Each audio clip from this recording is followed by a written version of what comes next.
Hello Infiniteers, and welcome to this week's Toy Box tutorial.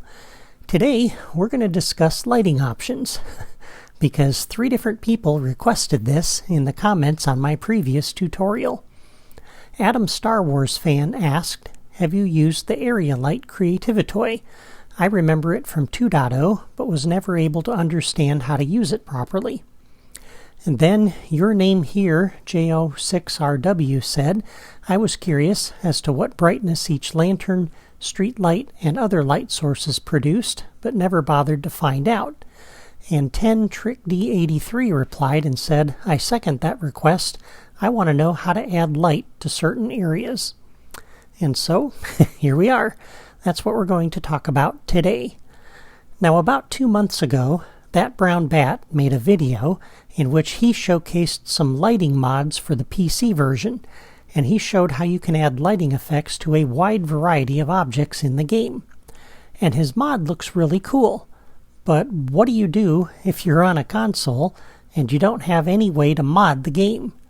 What are your options for adding light to your dark toy box worlds in an unmodded game? Well, let's find out.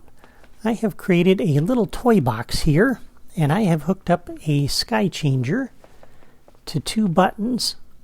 This one is going to change it to the pitch black sky, and the other one over here is going to change it back to Lilo's tropical sky, which is what we have right now.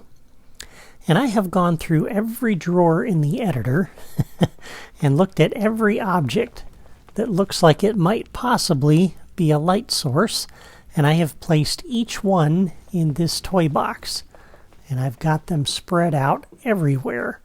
So from lit billboards to lamp posts to street lights to fire burning pits to whatever, you name it, they're all in here, okay?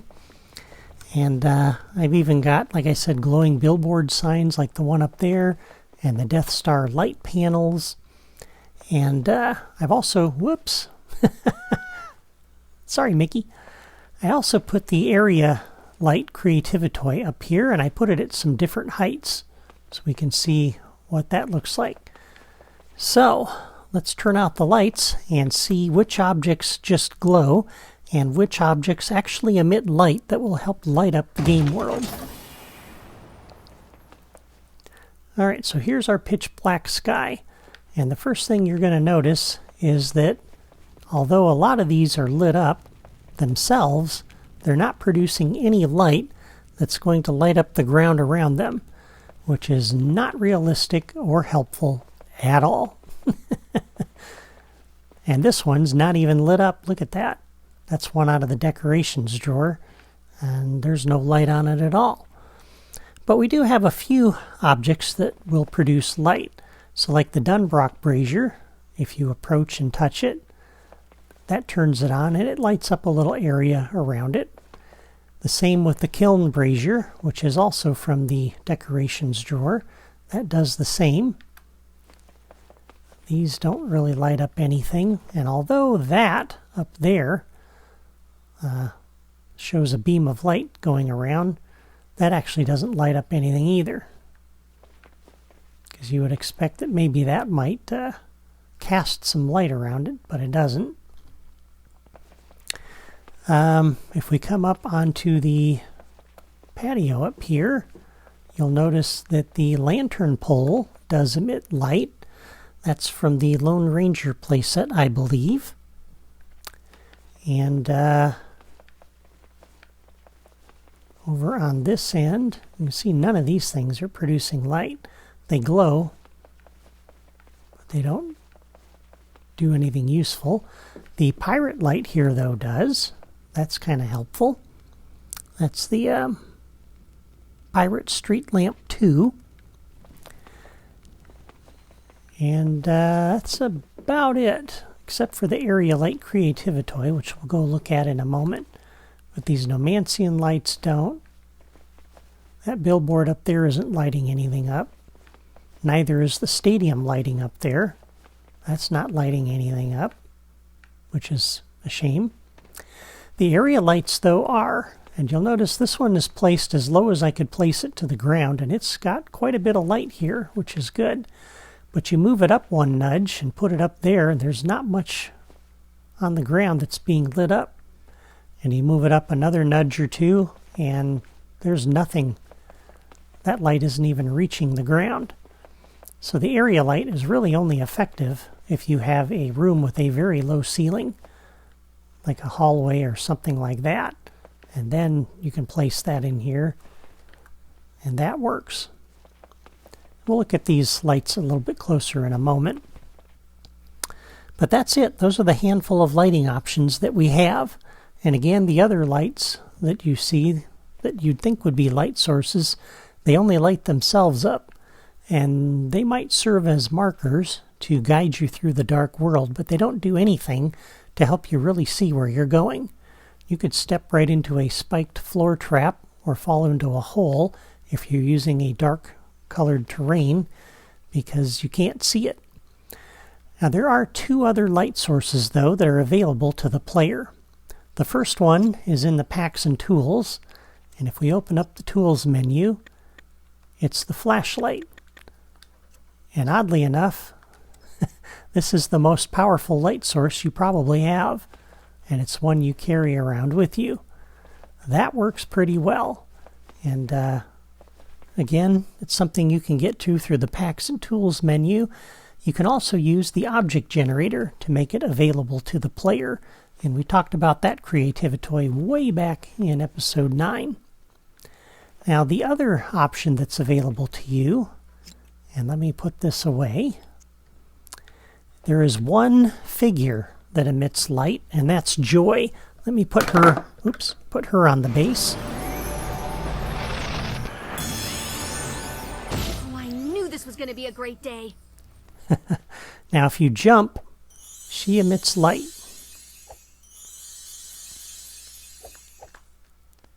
And if you hold down the jump button, she emits light for as long as she's in the air. So she can help you out.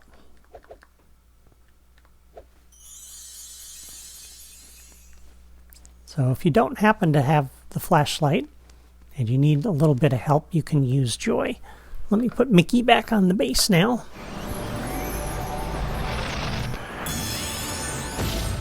And let's turn the lights. Let's turn the lights back on. Okay, so let's look at the lighting options that we do have and take a little bit closer look at them. So the first one over here is, of course, the area light, which is out of the Creativitoys drawer. And if we open up Spark Mode and look in here, it does have a logic menu, but there are no properties, so you can't adjust the intensity of the light or the range of it or anything. All you can do, if you look under logic connections, there's trigger signals that are broadcast when this is turned on or off or it's toggled, and there's behaviors that go along with those. So if, for example, we wanted to hook up our button,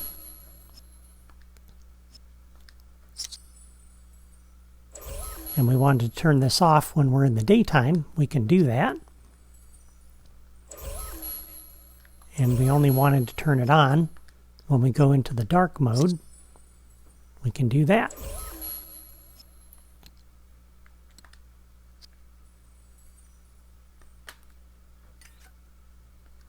So we're already in the sky mode, but let's go ahead and just push the button to turn that light off, and you can see the light went off.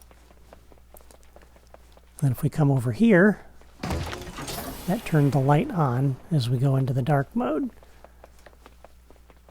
So you can turn that area light on and off with a logic connection, but you can't adjust the properties of it in any way, and that's a shame because it'd be nice to make it a little bit brighter or be able to adjust it so that it would still put light on the ground even if you raise it up a little higher in the toy box. But unfortunately you can't do that. The next option, again, were the braziers, and there's two of them from the 2.0 Toy Box games. There's the Dunbrock brazier and the Kiln brazier. And if we pick this up, just move this aside, this is the Dunbrock Brazier out of the decorations drawer. Okay. The other one is the Kiln Brazier, also out of the decorations drawer. That's located with the other kiln pieces. And for these, you can turn these on and off. And if the player walks up to it, they can turn it on. But you can also do that with a logic connection. So you can turn it on or you can extinguish it, depending on what you want to do logic-wise. And if we go to hook up a button to it, we can look at the behaviors for that. And we did this in a very early episode of Toy Box Tutorials. I forgot to note which one, but yeah, so you can turn it on and off. And then this will broadcast a signal to other toys when it's turned on or extinguished. Okay? But the player can also turn it on. So you can turn it on with logic or manually as the player. The lantern pole does not have a logic menu, so this is just always on. No properties, no trigger signals or behaviors. That is out of the decorations drawer. Let me pick that up for you. You can see where that is, where you find that. The other one is the Pirates Street Lamp 2, also out of the decorations drawer. Interestingly, that one emits light, but Street Lamp 1 does not, as you recall, from what we looked at earlier. And again, those are the only light sources that you have in an unmodded game that you can place in your environment that will light it up.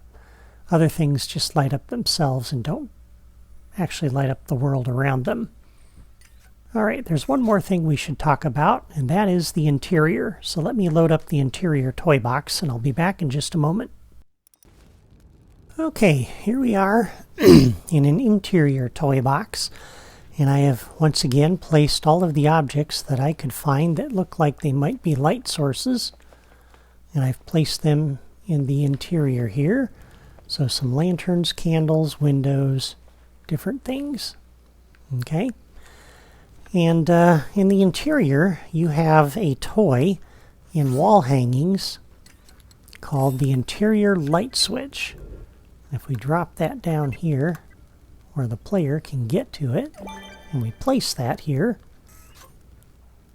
the player can come over to the switch and use it to turn out the lights. And it doesn't make it completely dark in here, but you have enough light to be able to see, so it's not dark like the exterior toy box, unfortunately, but that's probably a good thing because you'll notice none of these are emitting any kind of light. The only one that sort of is that one, but it's not lighting Mickey up. It's just lighting up itself and a little bit of the wall behind it. You do have this window over here. That one does emit a little bit of light, but that's it. None of the rest of these windows or anything else actually emits any kind of light. Some of these glow like the exterior toys, but no light. But you do still have the flashlight that you can use, and of course if you use Joy, you'll have a little bit of light there. But that is it for the lighting options in the interior.